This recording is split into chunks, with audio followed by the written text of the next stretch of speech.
हमारे साथ दो खास मेहमान हैं। Social media expert Deepika Singh है हमारे साथ और cyber law expert Ashutosh Srivastava हमारे साथ हैं। दीपिका जी, आपसे मैं शो की शुरुआत करूंगी और ये समझना बेहद जरूरी है कि जिस तरीके से ये जो एक मसौदा जारी किया गया है, अब हम digital personal data protection bill की बात कर रहे हैं, जिसका मेन आधार ही पर्सनल डेटा प्रोटेक्शन का है। यहाँ पर अब जिस तरीके से लोगों की राय, अभी फिलहाल राय मांगने की स्टेज में है, 17 दिसंबर तक राय मांगा गया है, और जिस तरीके से 18 साल से कम उम्र के लोगों को बच्चा माना गया है, जिस पर डेफिनेटली अलग अलग कंपनियों की अपनी आपत्ति जरूर है, पर ये एज लिमिट पर सबसे पहले मैं आपसे राय लेना चाहूंगी। साइबर वर्ल्ड जो कि इतना बड़ा है, जो इतना डीप है, जहां पर एक छोटा सा बच्चा भी 7 या 8 उम्र का, जो हमने एक रिपोर्ट भी दिखाई, फर्जी उम्र डालकर या एक्सेप्ट करके कि आप अडल्ट है कि नहीं, वो गेमिंग साइट या किसी भी साइट पर जा सकता है। कितना मुमकिन है ये? जी, तो पहले तो हम यह देखना चाहेंगे कि इंडिया जो एक डेटा वर्स दे रहा है पूरे जगत को, स्पेशली ये सोशल मीडिया कंपनीज को, इसमें से ज्यादातर जो योगदान है वो हमारे एडोलेसेंट कैटेगरी के जो उपभोक्ता है उनसे आ रहा है। एंड दूसरा यहाँ पे यही देखा जाएगा कि अगर हम इस कैटेगरी के जो यूजर्स है उनका अगर हम एज गेट ना करें तो उनका डेटा मिसयूज होने के भी काफी चांसेस है, क्योंकि साइबर वर्ल्ड के जो एक यूज है that is it is joining the entire world, but उसके दुरुपयोग भी हो सकते हैं, जहां पे हमने साइबर हरासमेंट, साइबर बुलिंग के काफी केसेस देखे हैं। अब यह सब स्कूल जाने वाले अर्ली कॉलेज गोइंग स्टूडेंट्स है, जिन्हें अभी तक मालूम नहीं है कि जालसाज उनके लिए कौन से शिकंजे बुन सकते हैं। तो इस चीज के लिए एक पेरेंटल गाइडेंस होना थोड़ा आवश्यक जरूर रहेगा। बट यहाँ पे हम एक और देख सकते हैं कि अगर इनके अवेयरनेस में थोड़ी जागरूकता लाई जाए तो वहां पे उनको थोड़ी उपभोक्ता यहाँ मिल सकती है।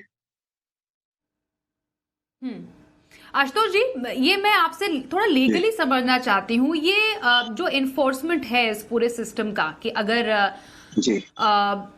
18 साल तय कर दिया जाए उम्र, जैसे अगर ये मसौदा पास हो जाता है, ये लीगली इन्फोर्स करना कितना फीजिबल आपको लगता है? क्या ये मुमकिन है वाकई हर एक लेवल पर? देखिए, सबसे पहले तो ये था कि हमारे पास डेटा प्रोटेक्शन लॉज जो है वो पहले से कभी था नहीं, और हम लोग बिल्कुल आईटी एक्ट जो हमारा 2000 का है उस पर पूरी तरह से डिपेंडेंट हैं, जो कि काफी ओल्ड हो चुका है, टेक्नोलॉजी काफी चेंज हो चुकी है। और जो यूरोपियन कंट्रीज हैं या यूएस है, तो ये लोग अच्छे से ये डेटा प्रोटेक्शन लॉज को इस्तेमाल कर रहे हैं। और ये लॉ बनाने के पहले जो है गवर्नमेंट ने भी इसका पूरा सर्वे किया है, और उन्होंने भी सारे लॉज को देखा है कि बाकी जो कंट्रीज हैं वो किस तरह से फॉलो करती हैं। तो उसी तरीके से ये जो 18 ईयर वाली बात आई है, तो ऐसा नहीं कि दूसरे कंट्रीज में ऐसा लिमिटेशन नहीं है, वहां पे भी लिमिटेशंस हैं। जैसे अगर मैं यूएस की बात करूं, यूके यूनियन की बात करूं, तो वहां पे भी कुछ एक टियर्ड सिस्टम उन्होंने बनाया है, अलग अलग 2-3 ऐसे क्लास बनाए हैं, जहां पे 13 साल से लेकर के 16 साल इस तरीके के जो है सेट किया गया है एज ग्रुप को। और उनको जो है कंसेंट जो है एक सर्टेन एज तक पेरेंट्स का लेना जरूरी है। तो मुझे लगता है कहीं ना कहीं ये एक अच्छा मूव है, क्योंकि बच्चों का जो डेटा है वो बहुत इंपॉर्टेंट है, जिसके ऊपर उनका फ्यूचर, उनका करियर सब कुछ डिपेंड करने वाला है। और वो बहुत टेंडर एज में अगर वो उनका डेटा मिसयूज होता है तो एक प्रॉब्लमेटिक सिचुएशन हो सकता है उनके लिए, वो गलत उसका उनके ऊपर प्रभाव पड़ सकता है, उसका नुकसान उनको झेलना पड़ सकता है। इसलिए जो पेरेंट्स हैं 18 ईयर के नीचे के जितने भी बच्चों के लिए उनका कंसेंट रिक्वायर्ड है, कोई भी बच्चों का पर्सनल डेटा यूज करने के लिए। तो मुझे नहीं लगता है कि इसमें कोई शुरुआत, देखिए कोई भी जब कानून बनता है तो उसको अमल में लाने में थोड़ा वक्त लगता है, धीरे धीरे करके जो है वो लोग उसको एक्सेप्ट करने लगते हैं, समझने लगते हैं। और अगर लगता है सरकार को या जुडिशियल सिस्टम को कि इसमें कुछ सुधार करने की जरूरत है या कुछ अमेंडमेंट होना चाहिए लॉ में, तो वो प्रोविजन कभी भी रहता है। और बहुत बार हमने देखा है कि सुप्रीम कोर्ट ने भी कोई नया लॉ बना है तो उसमें सर्टेन अमेंडमेंट्स को भी प्रिस्क्राइब किया है। बट ये जो मूव है, मुझे एट प्रेजेंट तो ऐसा नहीं लगता कि इसमें कुछ गलत है। ये बिल्कुल एक ठीक पहल है। और देखिए, पहले भी मामला बहुत बार सुप्रीम कोर्ट में गया है इस तरीके का, जहाँ पे सुप्रीम कोर्ट ने भी क्लैरिफाई किया कि इंडिया में भी डेटा प्रोटेक्शन लॉज जो हैं आज के डेट में बहुत इम्पोर्टेंट एस्पेक्ट उसका है। और जिस तरह से हम आगे चल रहे हैं, आगे बढ़ रहे हैं, हमें कॉम्पीट करना पड़ेगा जो बाकी के लॉज हैं बाकी अक्रॉस द ग्लोब। तो हमको अगर ग्लोबली हमें अगर कंट्री में डिजिटल सिस्टम को अडॉप्ट करना है, हमें अगर टेक्नोलॉजी को अडॉप्ट करना है, तो ऑब्वियस सी बात है कि उससे रिलेटेड कानूनों को भी हमें स्ट्रिक्ट बनाना पड़ेगा। और जितना ये कानून स्ट्रिक्ट बनेंगे उतना ही जो है सेफ्टी होगा और लोगों के डेटा के साथ मिसयूज हमने कितने बार देखे कैसे कैसे इंसिडेंसेस हो रहे हैं, किस तरह से लोगों के अकाउंट से पैसे यहाँ से वहां ट्रांसफर हुए, किस तरह से लोगों का मुफ्त फोटोज को जो है मिसयूज किया गया डेटा निकाल करके उनके फोन से, क्योंकि कोई हमारे पास डेटा प्रोटेक्शन लॉ इस तरीके का नहीं था और इसके वजह से कुछ लोगों ने सुसाइड तक किया। तो हमने देखा है कि किस तरह से इसका मिसयूज भी होता है। तो उसको कहीं ना कहीं स्ट्रीमलाइन करने की, उसको रोकने की, उसको कंट्रोल करने की मुझे लगता है एक सख्त जरूरत थी और ये एक बहुत अच्छा मूव है। ये काफी टाइम से पेंडिंग भी था, अब ये कानून बन रहा है। अगर इसमें लगता है सरकार को या जुडिशियल सिस्टम को कि थोड़ा बहुत और अमेंडमेंट करने का मतलब ये है कि ये है, तो जो आगे एज किया लिमिट जाएगा। 18 की रखी गई है, मतलब 18 ईयर से कम लोगों को बच्चा माना जाएगा और कंसेंट जरूरी होगी, वो आप इसको वेलकम मूव मान रहे हैं, राइट? जी देखिए, अगर हम प्रोटेक्शन की बात करें बच्चों हाँ। के डेटा को, तो वो ठीक है, लेकिन कुछ जो कंपनीज होंगी जो कमर्शियल एक्टिविटी कर रही होंगी, हाँ। जहाँ पे जैसे गेमिंग ऐप है, अब अगर बच्चा मान लीजिए 16 साल का है, 15 साल का है, उसको वो गेमिंग ऐप के लिए उसको सर्टेन डेटा अपना देना है, तो अगर उसको पेरेंट का कंसेंट लेने का सिचुएशन आता है तो हो सकता है पेरेंट कंसेंट दें ना दें। तो कहीं ना कहीं जो कमर्शियल एक्टिविटी है जो कुछ कंपनीज की, वो ऑब्वियसली इससे इफेक्ट होगा। तो वो चाहेंगे कि एज लिमिट जो है वो कम हो, बट इसको आके सरकार सोच सकती है। देखिए, कोई भी लॉ जो है वो एक्सपीरियंस भी एक देता है, उससे हमें पहले समझने की जरूरत है कि ये कितना सही जा रहा है या इसमें हम थोड़ा सा और लिबरल होने का स्कोप है या नहीं है। तो ये मुझे लगता है वक्त के साथ इसमें बदलाव आ भी सकता है और अगर सब कुछ ठीक चला तो बिल्कुल मुझे लगता है कि जो कानून एट प्रेजेंट है वो ठीक है, उसको अर्ली कंटिन्यू स्टेज करने में की है जरूरत ये, है। और कोशिश यहाँ पर की जा रही है कि जिस तरीके से इस पूरे बिल का जो मसौदा तैयार किया जा रहा है वो इस सही दिशा में जाता हुआ कदम डेफिनेटली है। पर आपने जो एक बात का जिक्र किया, एक तो कंसेंट हो गई, दूसरा दीपिका, जब एज वेरिफिकेशन की बात आई, कि थोड़ा समझना जरूरी है हमारे दर्शकों के लिए भी कि हम क्या कहने की कोशिश कर रहे हैं। अब जब भी हमें डेफिनेटली हमें कैसे मालूम चलेगा कि जिस किसी साइट में हम जा रहे हैं हमें कंसेंट की जरूरत है, हमें एज वेरिफिकेशन की जरूरत पड़ेगी। एज वेरिफिकेशन में आजकल के टाइम में जो ट्रेडिशनल केवाईसी नॉर्म्स है आपको उसको फिल करना पड़ेगा। कई जगह पर आपको अपने डॉक्यूमेंट्स हो गए, लाइव वीडियोस होते हैं या फोटोज डालने की जरूरत पड़ती है। कई बार हो सकता है आपका आधार मांगा जाए, जो भी आपके जो पहचान पत्र है वो सब जो डेटा है वो किसके पास जाएगा? क्योंकि जिस तरीके से डेटा प्रोटेक्शन बिल है कि आपका जो पिछला जो ड्राफ्ट था और नया ड्राफ्ट जो फिर बिल्डअप किया गया कि डेटा लोकलाइजेशन रिक्वायरमेंट को हटा दिया गया और जो क्रिटिकल पर्सनल डेटा है वो स्टोर नहीं कर सकती है कंपनियां। तो मैं इस कॉन्टेक्स्ट में समझना चाहती हूँ जो डेटा स्टोर होगा फिर एज वेरिफिकेशन के लिए जो भी मांगा जाएगा अलग अलग साइट्स या कंपनीज के द्वारा, वो डेटा कहाँ पर जाएगा? जी, तो जब कभी भी डेटा वेरिफिकेशन की बात आती है जहाँ पे यहाँ हमारा जेंडर या हमारा एज वेरीफाई किया जाता है, तो उसके लिए डेटा स्टोरेज हो या हम डॉक्यूमेंट सबमिट करें, ये आवश्यक नहीं है। गवर्नमेंट ने डिजी लॉकर या यूआईडीएआई के थ्रू भी काफी एपीआईज ऐसे लॉन्च किए हैं जहां हमने देखा है कि सिर्फ एक एपीआई के द्वारा हम एक चीज को वेरीफाई कर सकते हैं। एक एग्जांपल देना चाहूंगी, जब हम हमारा पैन वेरीफाई करवाते हैं तो हम किसी भी वेबसाइट पे अपना सिर्फ पैन नंबर डालते हैं और वो एक एपीआई वेरीफाई कर देता है, यस दिस यूजर एग्जिस्ट। तो अगर उस तरीके से एक सोल्यूशन देखा जाए तो वो काफी किफायती होगा।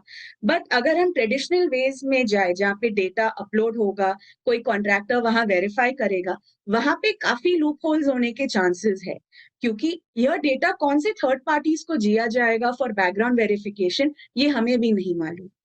एंड इतना हम देख चुके हैं कि जो इंटरमीडियरीज है, जो सोशल मीडिया वेबसाइट्स है, इनको सबने इंटरमीडियरीज का नाम दिया गया है। तो हमारे डेटा की सिक्योरिटी की जिम्मेदारी पूरी की पूरी इन पर आ जाती है। यहाँ पे उन्हें, हमें ही नहीं, गवर्नमेंट को भी इन्फॉर्म करना होता है कि what are their data collection rules, वह कहाँ स्टोर हो रहा है, उनके कौन से सर्वर्स पे है। अगर वो कंपनीज इंडिया में नहीं है तो कौन से उनके सर्वर इंस्टेंस पे ये डेटा स्टोर हो रहा है।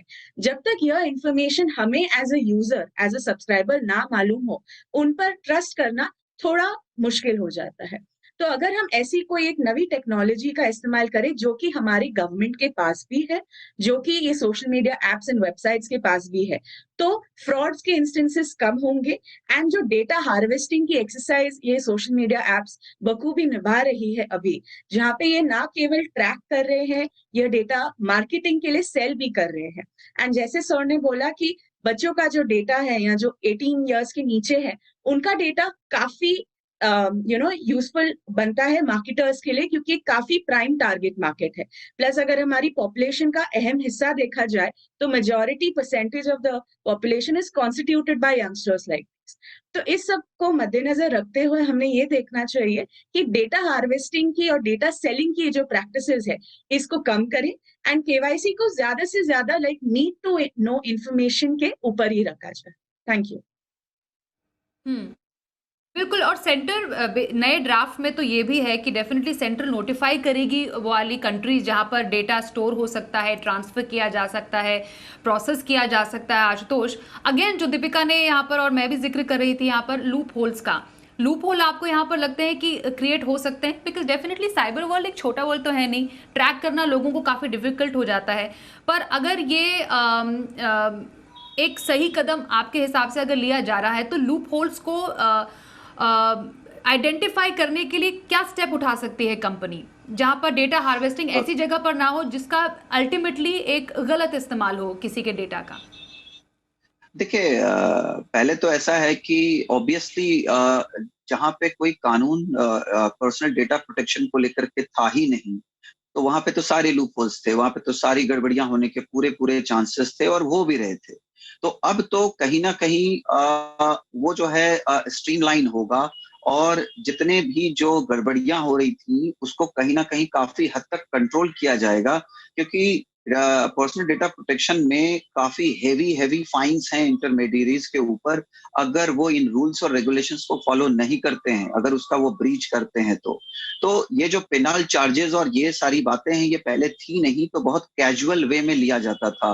तो इन अ वे जो डेटा कलेक्ट करने वाली जो इंटरमीडियरीज हैं उनको ये पूरी तरीके से रिस्पॉन्सिबल बनाया जा रहा है कि अगर इसको फॉलो नहीं किया रूल्स एंड रेगुलेशंस को प्रॉपरली, तो आप जो है हेवी पेनाल्टीज के लिए आप जिम्मेदार होंगे, आप पेनल चार्जेस के लिए जिम्मेदार होंगे और आपके ऊपर प्रोसिक्यूशन भी चलेगा। तो जब तक ये कंट्रोल जो है पहले नहीं था तो इसलिए गड़बड़ियां ज्यादा हो रही थी, लूप होल्स ज्यादा थे। अब जैसे मैंने आपको बताया कि अभी ये लॉ बना है तो ऑब्वियसली स्ट्रीमलाइन होगा, काफी कंट्रोल होगा इस तरीके के जो डेटा के साथ जो खिलवाड़ किया जा रहा था उसमें सीरियसनेस आएगा इंटरमीडियरीज का। और अगर कहीं ना कहीं कुछ लूप होल तो भी रह जाता है जो हमें भी सीखना होगा एक्सपीरियंस के साथ कि कहाँ कहाँ रहता है, तो उस पे जो है फर्दर अमेंडमेंट्स के पूरे स्कोप रहेंगे, उसको फर्दर कंट्रोल किया जा सकेगा। और जैसे कि अगर कोई डेटा डालता है, लेता है आपसे और आपको लगता है कि वो डेटा का मिसयूज हो सकता है या वो गलत गया है, तो आप भी उसको कंपनी को इंटीमेट कर सकते हैं इमीडिएटली, नोडल ऑफिसर्स को इन्फॉर्म कर सकते हैं कि वो डेटा को निकालने के लिए, और कंपनी को जो है विद इन सर्टेन आवर्स वो निकालना पड़ेगा, वो भी उनकी जिम्मेदारी है। अगर वो ऐसा नहीं करते हैं तो उसके लिए भी कंप्लेंट जो है फाइल किया जा सकता है और उस पर बहुत स्ट्रिक्ट एक्शंस जो है ऑथोरिटीज लेंगी। तो मुझे लगता है कि एक अच्छी शुरुआत है, इसे हमें देखना चाहिए कि ये कितना ये जो है सही डायरेक्शन में जाता है। अगर मान लीजिए कुछ 5-10% अगर लगता है कि इसमें और फर्दर अमेंडमेंट की जरूरत है, जो कि हर कानून में होता है, चाहे वो कोई भी कंट्री हो, जब भी वो कोई लॉ बनाते हैं पार्लियामेंट से, तो उसमें उसके एक्सपीरियंस के ऊपर कि वो कितना ज्यादा इफेक्टिव हो रहा है और कहाँ कहाँ इसमें अमेंडमेंट किया जाने का स्कोप है लीगली कॉन्स्टिट्यूशनली, तो उसको वो करते हैं और उसको और बेटरमेंट के लिए लेके जाते हैं ताकि वो और इफेक्टिव हो और ज्यादा पावरफुल हो और जो है उसका इम्पैक्ट सही डायरेक्शन में हो। इसका मतलब ये नहीं है कि एट द सेम टाइम की जो कंपनीज हैं, इंटरमीडियरीज हैं, उनका कोई बिजनेस लॉसेस हो। ठीक है, उनका बिजनेस भी अपनी जगह है, बिजनेस भी चलना चाहिए, बट बिजनेस चलने के साथ साथ जो है किसी के साथ गलत ना हो, किसी का डेटा गलत मिसयूज ना हो, जो हमने इतने पास्ट जो एक्सपीरियंस में हमने देखा है। तो मुझे लगता है लूप होल्स अगर है भी, थोड़ा बहुत अगर रह भी जाता है इसको मतलब अप्लाई करने के बाद इन लॉज को, तो उसमें स्कोप रहेगा उसको और शार्प बनाने के लिए और कंट्रोल करने के लिए। नए चीज की शुरुआत होती है आज, तो जैसा आप बता रहे हैं टीदिंग प्रॉब्लम्स तो होते ही हैं, क्योंकि जैसे हम बाकी देशों में भी देखें, अभी जो ताजा व्यवस्था है, बच्चों की आयु सीमा क्या तय की गई है जब हम डिजिटल डेटा की बात करते हैं? ब्रिटेन में 13 साल है, यूएस में 13 साल है, चीन में उससे 1 साल ज्यादा 14 साल है, ईयू में 16 साल है, और ऑस्ट्रेलिया में तो कोई आयु सीमा है ही नहीं। मतलब स्ट्रिक्टेस्ट ऑफ ऑल दीपिका हम देख रहे हैं भारत में ही रखा गया है 18। वैसे भी 18 अबव तो इंडिया में अडल्ट ही माना जाता है, और उसको डेटा प्रोटेक्शन बिल में भी बिल्कुल उसी तरीके से उसको दर्शाया गया है कि 18+ आप अडल्ट है, उसके नीचे आप अपने आप को बच्चा ही मानिए। दैट मीन्स ये जो व्यवस्था लागू की गई है वो एक तरीके से एक एक्सपेरिमेंट भी है, और शायद बाकी कंट्रीज के लिए हो सकता है एक बड़ा लेसन भी हो कि किस तरीके से इसको लागू किया जा सकता है, क्योंकि आप दोनों की बात से मुझे यही लग रहा है कि ये एक राइट डायरेक्शन में लिया गया कदम है। उसका आपने नाम लिया, दीपिका, यहाँ पे इंटरनेट की व्यवस्था इंडिया से थोड़ी पहले आई। तो यहाँ पे एक जो इंटरनेट इकोसिस्टम का नॉर्मलाइजेशन है वो हमारे यहाँ से पहले हुआ है। तो अगर हम साइबर सिक्योरिटी या फिर ऑनलाइन सिक्योरिटी की बात देखें, अभी तक इंडिया में उसकी अवेयरनेस बढ़ रही है।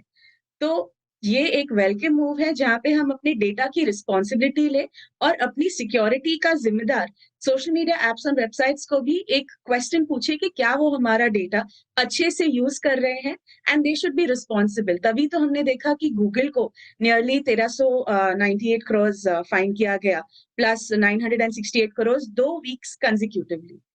तो पहले हमने इतने बड़े फाइन्स तो देखे नहीं है, तो यह एक महज एक शुरुआत है, और आगे हम और भी जिम्मेदार हो, यही एक अपेक्षा रही।